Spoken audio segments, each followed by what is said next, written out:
then to blow up the ammunition stores that our forces left when they withdrew from the 1967 battles after these two successful operations.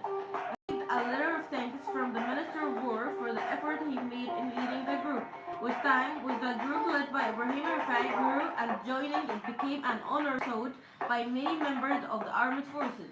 From July 25, 1969, the martyr ابرهيم الرفاعي chose the emblem of the tiger's head as a symbol of the group, which is the same slogan adopted by the martyr Ahmed Abdelaziz during the battles of 1948.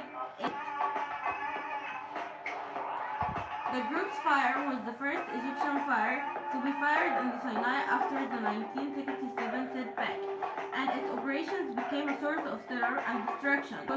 And with the end of each operation, ابراهيم seemed happy, eager for a new operation, as he and his group blew up a train of Israeli soldiers and officers of the Sheikh Wade area. Then,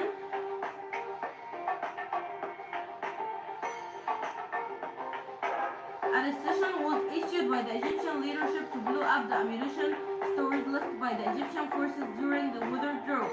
The success of this operation was a fantasy or almost impossible, but al-Rifai and his men managed to reach it and terminate it, so that the fires were burning in those water-rich houses for 3 consecutive days. At the beginning of 1968, Israel deployed a group of surface-to-surface missiles to abort any building versus for the Egyptian forces, although Israel was strict in concealing these missiles with all means of camouflage and description. Resonance uncovered many of them along the front line. Lieutenant General Abdulmunim Riyad, meanwhile, didn't know a taste for sleep or rest in his battle that he had begun in order to rebuild the Egyptian armed forces. So he immediately sent to ابراهيم الرفاعي, and the request was Israel had deployed missiles in the East Bank. We want missiles from them. Okay. Rifai at any cost to find out how it affects personnel and equipment if they are used against our soldiers. The chief of staff's words indeed, and al-Rifai turned it into an ember of flame. Only a few days passed, during which ابراهيم al-Rifai and his men didn't sleep, to the extent that they judged the planning.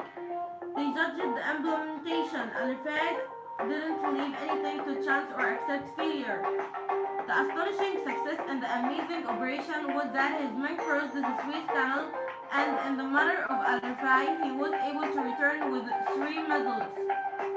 Lieutenant General Abdulmunim Riyad described this operation by saying it was one of the dangerous missions in the wars and one of the prominent operations that were associated with the name of al-Rifai. When he crossed behind enemy lines in the dead of night, he succeeded in capturing an Israeli soldier who took him back to the west of the canal.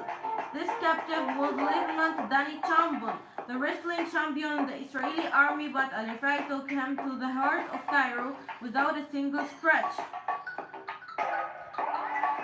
Al-Rifai's successful operations continued until they generated an Egyptian public opinion that the Egyptian forces are capable of creating and causing that